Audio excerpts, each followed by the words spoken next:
neokortex. Neokortex itu adalah cerebellum, otak besar, otak kiri dan kanan. Kita harus seimbang. Salah satu faktor kelemahan manusia, dia tidak seimbang otak kiri dan kanannya. Sehingga apa? Sehingga ketika punya masalah, dia sulit. Masalah ini harus saya selesaikan dengan cara padahal luar biasa. Neokortex itu otak kirinya itu analisis dan logika dan analisis, ya. Sedangkan otak kanan itu bersifat kreatif, imajinatif, dan intuitif. Semua masalah asalkan otak kita bisa kreatif, kita akan lebih mudah menyelesaikan masalah itu. Kenapa kok masalah nggak segera selesai? Karena selama ini kita lebih cenderung menggunakan otak kiri kita. Akhirnya apa? Jalannya buntu karena ada batasan. Kemampuan logika kita dan analisa kita itu tidak sama dengan kemampuan kreativitas dan intuitif di dalam otak kanan kita. Itu neokortex. Kemudian ada bagian otak namanya limbic brain, di mana otak ini mengendalikan semua sistem perasaan kita, mengasihi, menyayangi, melindungi, ya, membela, menyerang, mempertahankan diri, ya, menilai secara objektif maupun subjektif. Itu limbic brain kita. Itu otak yang kedua. Sedangkan yang ketiga, keilmuan. Yang ketiga adalah kemampuan otak reptil. Ini yang mengendalikan semua kebiasaan atau rutinitas kita. Kita itu mau kebiasaannya baik atau kebiasaannya buruk, itu tergantung reptilnya. Jadi reptil ini selalu dia mengontrol. Menjadi kecil kita membiasakan diri kita apa? Dia akan menjadikan seperti sesuatu yang bisa dipatenkan, ya. Jadi ketika kita membiasakan diri dengan keburukan, maka kita sulit untuk menjadi baik. Jadi baik dan buruk itu bisa dilatih dengan kebiasaan. Kalau kita menjadi orang yang baik, orang yang sukses, atau orang yang bahagia, orang yang ikhlas dan sebagainya, kita harus melatih otak kita untuk selalu melakukan hal itu. Ya, bisa, biasa, dan terbiasa. Akhirnya menjadi luar biasa. Jadi sesuatu yang menjadi luar biasa itu berawal dari bisa, ya, biasa, membiasakan, terbiasa jadi luar biasa. Kalau kita nggak pernah membiasakan atau terbiasa, kita nggak akan bakal luar biasa. Kalau Anda berpikir seorang Maradona bagaimana dia menendang jarak begitu jauh bisa tepat di gawang, kan dia sudah biasa. Dia menjadi manusia luar biasa karena dia dari yang biasa, membiasakan, terbiasa, dia biasa, luar biasa sekali. Sebagai pemain sepak bola itu luar biasa. Ketika manusia sudah membiasakan menjadi manusia yang luar biasa, akhirnya kita menjadi orang yang luar biasa. Ya, ya. Kita akan langsung masuk kepada kesadaran. Apa definisi kesadaran? Kesadaran adalah mewasti, memahami dirinya, ngerti, ya, suatu kondisi di mana seseorang mempunyai kendali penuh terhadap stimulan internal maupun stimulan eksternal. Jadi baik rangsangan dari dalam dirinya maupun dari luar yang masuk ke diri kita melalui indera kita, baik dari visual maupun auditori kita. Kata-kata atau apa yang kita lihat akan mempengaruhi dalam stimulus kesadaran kita, baik kesadaran di otak kita maupun hati kita. Apakah kita menjadi orang yang reaktif atau proaktif dengan stimulus itu?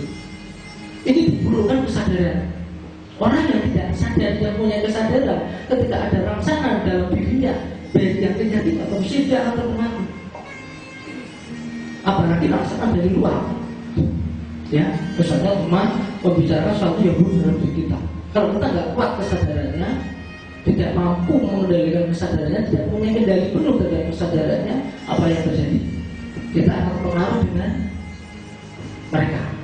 Ya, ketika seorang atasan Anda menekan Anda, mungkin marah-marah pada Anda karena tidak tercapainya target, karena tidak terbayarnya tunggakan. Domain tidak ada.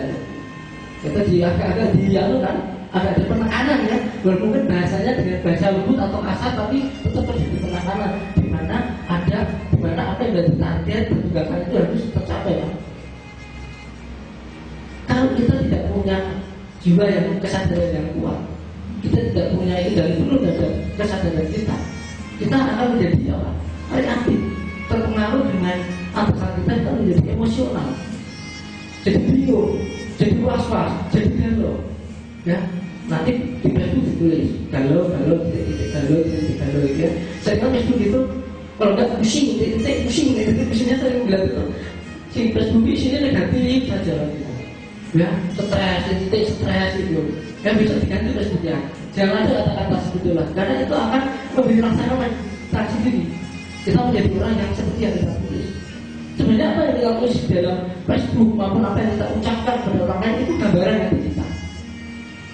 Nilai kita, value kita sebagai manusia di hadapan Allah dan hadapan manusia itu tergantung dari apa yang kita perbuat dan apa yang ada dalam hati kita. Karena apa? Karena apa yang kita lakukan itu refleksi dari kita. Ya, intinya refleksi. Ini namanya stimulan internal. Tapi ada juga stimulan eksternal. Kita juga menjadikan apa? Orang lain memproyeksi diri kita. Jadi kita itu melakukan perbuatan karena pengaruh orang lain, proyeksi dari orang lain. Orang lain mengatakan kamu itu seperti ini ya. Kita ngikutin. Padahal kadang-kadang kita melakukan sesuatu di luar diri kita. Itu di luar kapasitas kita, di luar passion kita. Seperti Anda ini sebagai awal dan lalu, Anda harus mengevaluasi diri, mengevaluasi diri. Apakah saya bekerja sebagai aku atau dalam ini sudah menjadi passion, tapi sudah menjadi keinginan, kecenderungan hati, atau mungkin sudah menjadi purpose of life, sudah menjadi panggilan hidup Anda ada di sini. Ini penting. Karena kesadaran itu tumbuh dengan berjalannya waktu dan situasi, dan kita harus kalau orang Jawa learning ya, kita harus diam mengevaluasi diri, melihat diri sendiri. Sebenarnya passion saya itu di mana, purpose of life saya itu di mana. Ini yang menjadikan kita menemukan jalan hidup, baik urusan dunia maupun akhirat. Kadang-kadang yang terjadi orang itu secara tidak sadar dia memaksakan dirinya pada kondisi pekerjaan atau situasi yang sebenarnya tidak dia inginkan. Benar? Sepakat? Ya? Jadi sedang terpaksa melakukannya.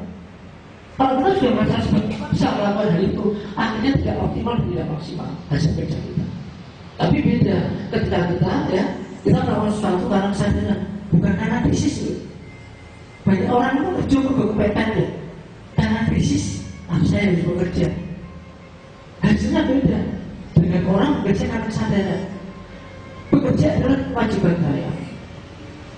Bekerja itu tanggung jawab saya sebagai makhluk. Karena memang perintah Allah kita harus bekerja, berikhtiar. Aku tidak akan mengubah suatu kaum jika kaum itu tidak mengubah dirinya sendiri. Jadi bekerja itu ibadah, bekerja itu kewajiban, bekerja dengan kesadaran. Nah, kita kembalikan. Ada bekerja sebagai dealer atau awal sebagai kesadaran atau belum? Ya, itu adalah kesadaran. Kesadaran banyak luas. Kesadaran sebagai seorang suami misalnya. Apa? Seorang suami harus bertanggung jawab, harus bisa menyayangi, harus bisa mendidik, harus bisa memberi nafkah. Kesadaran seorang istri. Ya, ini belum menikah semua ya. Masih jomblo-jomblo ya, masih saya ya. Masih ada sebagai suami nikah ya. Sedangkan sebagai suami sih ya, dia harus mampu menyayangi suaminya, ya, kemudian berbakti kepada suaminya, taat pada suaminya, menjaga harta, menjaga kehormatan, ya, itu salah satu kesadaran seorang istri. Seorang anak, seorang murid yang punya kesadaran. Tapi di sini yang kita fokuskan adalah kesadaran sebagai seorang pegawai. Ya, kenapa? Karena kesadaran itu adalah sumber daya kekuatan maupun pengetahuan kita. Semua pengetahuan tanpa kesadaran hanyalah teori yang melihat selama ini kita punya ilmu dari SD, SMP, terus apa? SMA ya, lupa ilmu kita di sini. Kebak ya, kadang-kadang blank, ada yang lupa maksudnya. Saking banyaknya itu loh, kapasitas memori kita kecil, kapasitas otaknya kecil, tapi yang dimasukkan banyak. Bludak yang keluar itu lah yang saya sebut dengan bilang ilmunya di sebagian yang hilang. Itu belum diperhatikan, sudah ditumpuk terus, dijejeri terus. Nah, bagaimana kita menjadi manusia yang sadar? Ilmu yang sudah kita serap, kita bisa mengamalkan. Ilmu AU, ya, service excellence sebagai teller kan harus mempunyai jiwa, harus mempunyai kesadaran sebagai seorang service excellence. Tahu service excellence, pelayanan prima, pelayanan yang baik, sehingga orang datang ke BMP ini menjadi sangat nyaman, ya, melihat tarifnya senyum, apa dia mereka gitu, kerasa, ya kan, masakan kerasa, kalau ini nabur, seperti aku juga harus dinamis, harus luas, harus karismatik, harus menarik. Kemarin sudah dapat materi saya sudah dibaca belum? Bagaimana menjadi pribadi yang pasti, pribadi yang menarik, sehingga kerja kita itu tidak ngoyo. Kemarin di aktivasi hati kan sudah terangkan. Apa sih makna daripada aktivasi hati? Aktivasi hati sebuah metode, sebuah proses untuk mencapai kesadaran hidup, ya, yang menjadikan kita untuk mendapatkan kesuksesan hidup. Proses kesuksesan hidup menjadi lebih mudah, lebih sederhana, dan menenangkan hati. Itu tujuan dari aktivasi hati. Kemarin yang belum ikut gosok, belum dapat aktivasi hati berarti, ya. Jadi beruntung yang pertama memang pakai aktivasi hati, dia ketika gosok. Ketika mentoring, kita mau tidak memotivasi hati, tapi kita melatih, mengasah aktivasi hati. Karena memang sesinya beda. Kan? Ada pertanyaan? Belum ada pertanyaan? Ya. Perbedaan antara kesadaran dan kepintaran. Kepintaran itu adalah semua informasi diolahkan di otak. Itu orang pintar. Banyak sekali orang pintar. Kita sekolah dari SD, SMP, SMA, ya, perguruan tinggi, S1, itu adalah membentuk orang pintar. Tapi tidak ada jaminan orang pintar itu menjadi orang yang sadar. Karena memang beda antara kepintaran dan kesadaran. Ya, kesadaran itu adalah informasi tidak hanya diolah di otak, di pikiran, tapi informasi diolah di hati, lewat tulis hati. Ini yang diolah di hati dari orang yang sadar. Dari proses kesadaran ini kita latih, kita tanamkan terus, ya. Kita selalu mengkaji hidup kita, ya, mengkaji diri kita. Dari sinilah akhirnya muncul yang namanya kesadaran diri. Apa kesadaran diri? Sadar Tuhan, sadar diri, sadar hidup. Orang yang sadar Tuhan, dia tidak hanya sekedar meyakini bahwa ada sebuah zat yang maha agung, yang maha besar, yang hidup kita. Tidak hanya sekedar itu. Tetapi orang sadar Tuhan, dia mempunyai itu, ya, mempunyai sikap di mana dari hamba dan menjadi hamba yang taat. Ada yang hamba yang taat menjalankan semua perintahnya dan meninggalkan semua larangannya. Ini adalah kesadaran Tuhan. Kalau kita belum melaksanakan yang namanya kewajiban dari Tuhan kita, namanya orang yang belum sadar. Ini lalai dari Tuhan.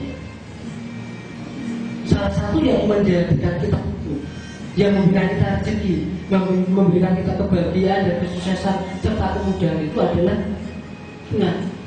Dan bagaimana kita akan menuntut hak kita kepada Allah kalau kita sendiri belum melaksanakan semua perintah. Jadi jangan salahkan Allah kalau akhirnya hidup kita susah, sulit, penuh dengan hambatan. Untuk mencapai target saja kita kesulitan. Kenapa? Hatinya masih mati, hatinya masih tidur, kesadarannya masih semaput. Nah, ini dibangkitkan kesadarannya supaya energi kesadaran ini menjadi manusia yang absolut memberbek. menjadi manusia yang sebenarnya. Jangan merasa kejadian dengan manusia di bawah. Ya kan? Selama ini kan bentuknya kan kemanusiaan, tapi perbuatan kita itu kayak dewa. Bener apa benar? Benar sekali. Orang-orang yang bentuknya manusia tapi dia berbuat seperti setan atau seperti binatang, dia belum menjadi manusia yang sadar. Dia belum punya kesadaran bahwa dia adalah sebagai manusia yang sempurna. Di surat At-Tin ayat 4, walau betul-betul kenal insan nabi ahsanil taqwim, dan aku ciptakan manusia dan pada yang sebaik-baiknya. Jadi kita itu diciptakan dalam kondisi yang sebaik-baiknya. Tetapi kenapa setelah hidup di dunia kita menjadi balik, menjadi orang yang sangat tidak baik, sedang baik, bahkan sangat jelek sekali, hampir-hampir tidak punya nilai di hadapan Tuhannya maupun di hadapan orang lain. Padahal nilai kita itu luar biasa. Malaikat aja tunduk dengan manusia yang sempurna, karena dalam dirinya ada kesadaran Tuhan. Ini yang dasar kita. Yang kedua ada sadar diri. Sadar diri itu orang tahu hakikat dirinya. Hakikat diri sebagai manusia sebaik-baiknya. Kita tahu asal usul dan tujuan kita itu. Kita tahu asal usul kita dari mana. Kita ini dari mana diciptakan, dari mana asalnya, dibuat dari apa. Tidak hanya secara fisik, tapi secara rohani juga harus tahu. Dan tugas kita itu apa? Ini orang yang sadar diri. Orang sadar diri selalu menjalankan kewajiban sebagai manusia yang merupakan manifestasi Tuhan. Jadi manusia itu manifestasi Tuhan. Kita ini pancaran Tuhan. Tugas kita adalah menjalankan apa yang sudah menjadi sifatnya. Kalau Allah itu maha pengasih, kita menjadi orang yang pengasih. Kalau Allah itu maha penyayang, kita menjadi orang yang penyayang. Kalau Allah itu maha adil, kita menjadi orang yang adil. Itu tugas roh kita. Karena roh kita itu percikan sifat ilahi. Beda nyawa dan roh. Sukma itu adalah zat yang menghidupi kita, sedangkan roh itu zat yang memberikan sifat dalam diri kita. Kalau aktivasi hati ini sudah bangkit, kesadaran roh yang sudah bangkit, maka sifat-sifatnya akan kita miliki dalam hidup. Gak ada itu namanya jelek-jelekin orang, mitnah orang, merampok, mencuri, menjadi orang gak ada seperti itu. Kenapa banyak ada perbuatan yang negatif, ada pikiran negatif, sikap yang negatif, perasaan negatif? Karena apa? Karena dia belum menyadarinya, kesadaran dirinya belum ada. Sebagai apa saya yang sebenarnya? Allah itu menciptakan saya itu sebagai apa nih? Belum ada.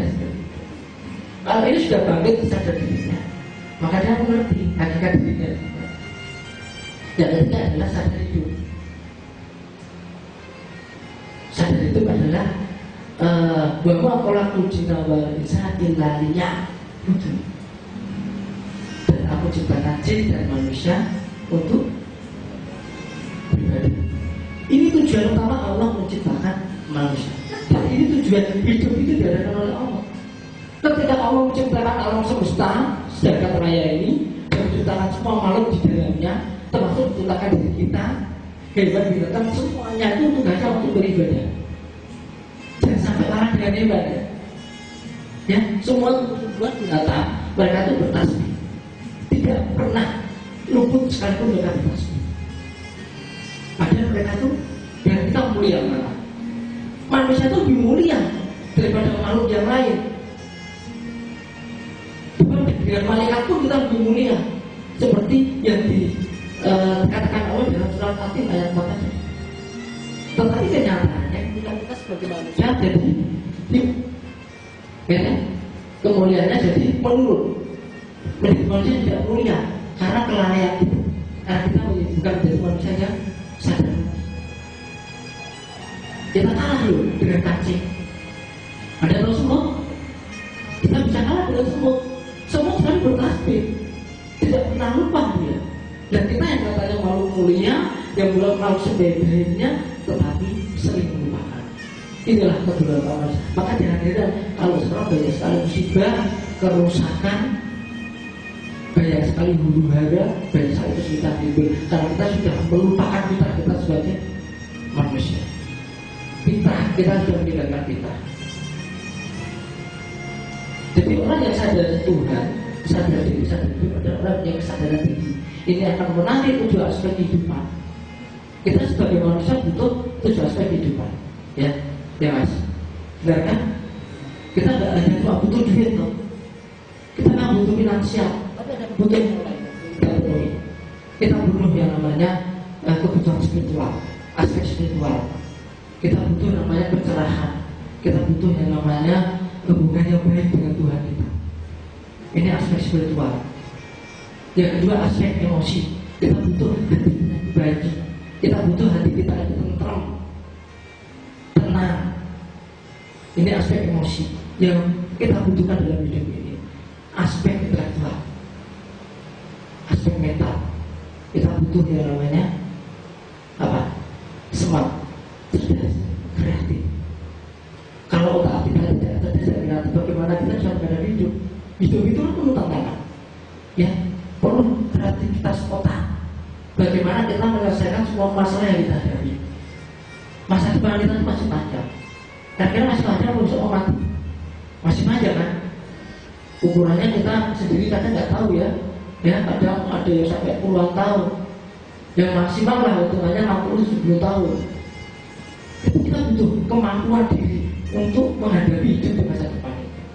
Tetapi kita mencetak masa depan, kita harus mulai dari sekarang.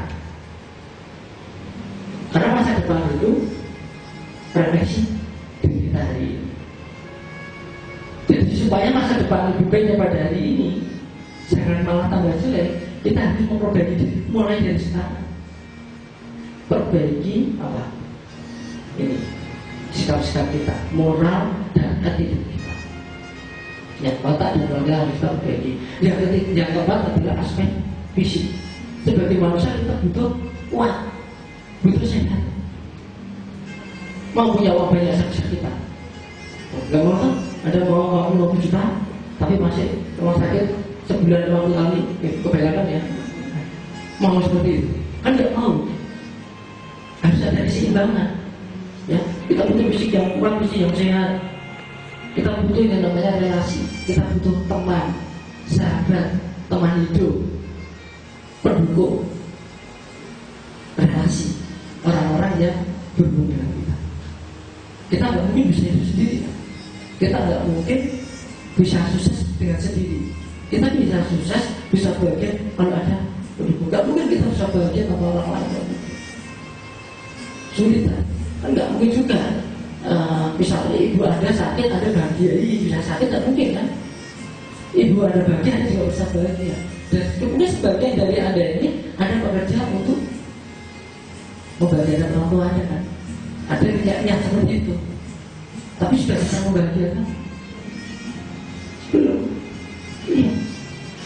Sebelum kita mampu membuat mereka bahagia, kita harus cari arti kebahagiaan ini. Gimana sih sebenarnya kebahagiaan itu? Bagaimana kita akan membuat orang bahagia? Mau diri kita sendiri tidak bahagia? Bisa tidak? Saya sedih, saya buat orang bahagia, sulit. Namanya kepalsuan hati. Ya, karena ada 3 yang menggambar kekuatan hati. Apa? Kotoran hati, kepalsuan hati, dan belum hati. Itu menggambar ada dalam diri kita. Yang sempat semuanya. Di modul ada. Ya. Kalau ini memang ada di modul. Yang terakhir adalah aspek sosial. Kita tuh hidup bermasyarakat. Kita butuh dikenal oleh masyarakat. Kita butuh diakui. Mau nggak kita hidup di masyarakat, tapi kita nggak dianggap ada di sini. Kita bukti sebenarnya akhir Allah, padahal orangnya dari sini. Sebagai orang hidup bersosial, kita butuh sosialisasi. Ini adalah kebutuhan manusia. Aspek-aspek kebutuhan manusia.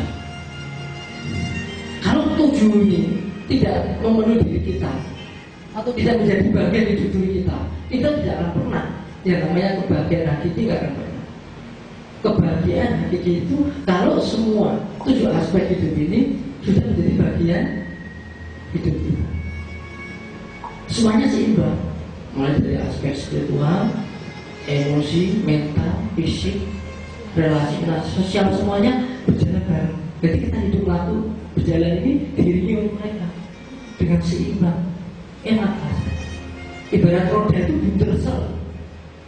Karena kalau salah satunya kurang, rodanya itu nggak buntur tapi jedong ini. Lakunya gini, duduk gitu ya. Ya kan, kalau ada naik ban tembus dia rasanya, kan gak enak sama. Kalau kita nggak seimbang, itu harus kehidupan itu. Hidup kita seperti ban bos, goyang sana, goyang sini, duduk sana, duduk sini, nggak nyaman rasanya. Itu ya, yang kenapa kok tiba-tiba diam-diam saya nggak ada masalah tiba-tiba galau, karena hidupnya belum seimbang. Kalau kita nggak ada teman, nggak ada siapa-apa, kok duduk galau sendiri, karena belum ada masalah. Nggak ada masalah tapi galau sendiri, itu tandanya hidupnya belum bisa seimbang. Tapi kalau sudah seimbang hidupnya ini, insya Allah yang namanya galau, resah, gendam, gelisah, cemas, khawatir, takut itu nggak ada. Enak, nyaman. Kita menapaki hari esok itu dengan sangat mantap, dengan penuh keyakinan dan pasrahan.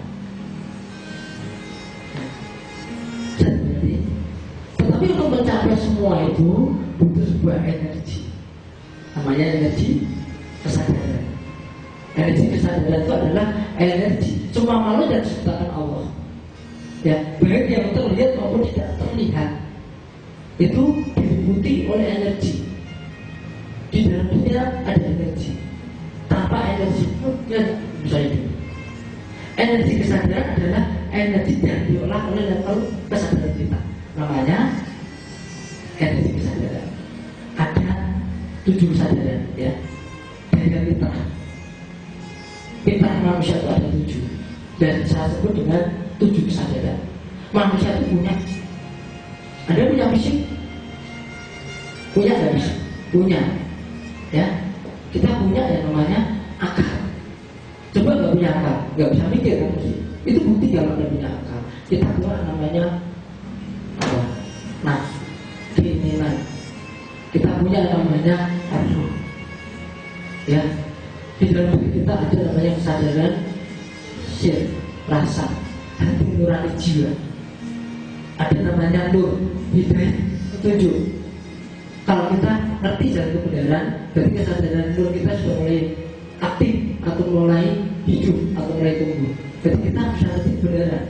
Kalau kita baca Quran, kita ngerti bisa memahami Quran, itu tandanya kesadaran nur kita sudah bangkit. Tapi kalau kita baca Quran ragu demi sini, bingung, berarti kesadaran nur kita masih belajar, masih mati, belum hidup. Karena kesadaran nur itu hidayah. Hidayah Allah itu disimpan di dalam diri kita, namanya kesadaran nur. Sedangkan ilham Allah disimpan dan dibuka di dalam kesadaran sir atau rasa. Kemudian yang terakhir yang paling dalam adalah kesadaran hidup. Ini 7 kesadaran yang ada dalam diri manusia. Dan ini pokoknya jadi energi yang diolah oleh kesadaran fisik dinamakan energi fisik. Energi fisik. Energi kesadaran yang diolah oleh nafsu akal namanya energi pikiran. Pikiran itu berfungsi butuh energi. Tanpa energi tidak bisa. Pikirannya itu akan mati. Otaknya akan beku. Otak itu hidup, dia bisa berkreasi karena adanya energi. Tanpa energi nggak bisa. Yang ketiga, energi yang diolah oleh kesadaran nafsu namanya energi perasaan. Ini ada bagi menjadi 4 daya. Lihat ada.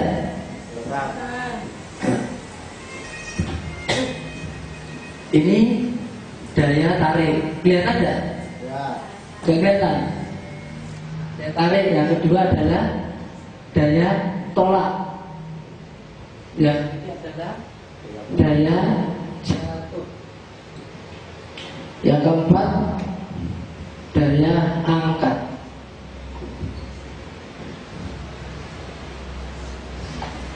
Di dalam diri manusia, ketika bisa memanipulasi energi dilatih oleh perasaannya. Dia punya pada dia sudah kita kan kekuatan,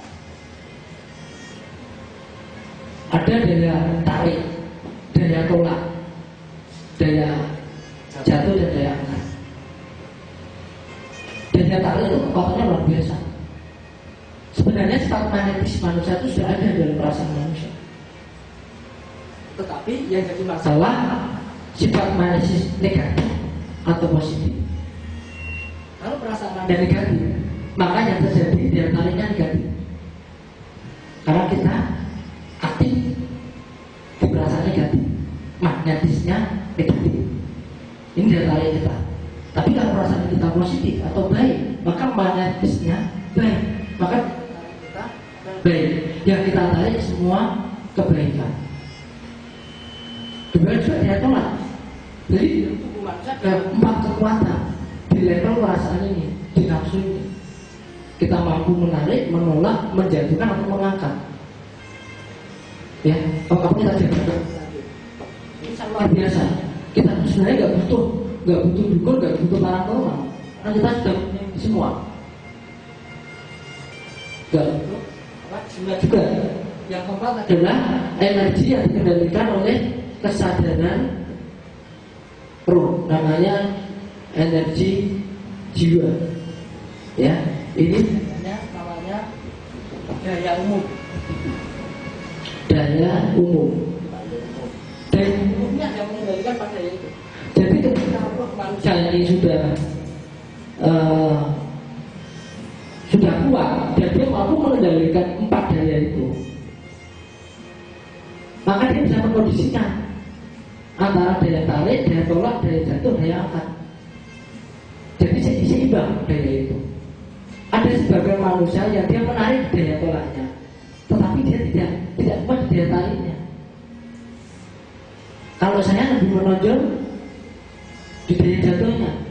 Kalau saya ngomong, kadang ngantuk. Itu daya jatuh, itu daya siul sebenarnya. Iya, kalau Anda ngobrol dengan teman Anda, tiba-tiba Anda itu ngantuk. Berarti Anda itu daya siulnya kuat. Kalau Anda ngobrol sama teman Anda tertarik dengan Anda, berarti daya tarik Anda itu kuat. Tapi kalau Anda ngobrol sama teman Anda malah pergi, bosan lalu, berarti daya tolaknya sedang kuat. Iya, itu efek dari diri kita. Dan daya ini ada pengendalinya. Daya tarik di sana. Siapa yang mengaktifkan daya tarik ini? Adalah nafsu mubasirah kita. Jadi nafsu mubasirah ini mengontrol, sedangkan nafsu mengontrol daya tolak, daya jatuh, lawakan daya tolak. Sedangkan nafsu mutmainah mengontrol daya angkat. Sedangkan kita mengendalikan daya umum. Jadi setiap kesadaran itu mengendalikan energi. Saya nggak mau bahas yang ini ya, center hidup. Karena energi yang dikendalikan oleh kesadaran sel itu energi rasa. Ini biasanya para wali yang punya. Ini para wali yang punya. Energi kesadaran dikendalikan oleh kesadaran itu adalah energi cahaya. Ini biasanya yang makom seperti ini adalah para nabi. Energi itu adalah para rasul. Jadi kita cukup bahas kesadaran roh ini, ya. Ini di ya, soalnya.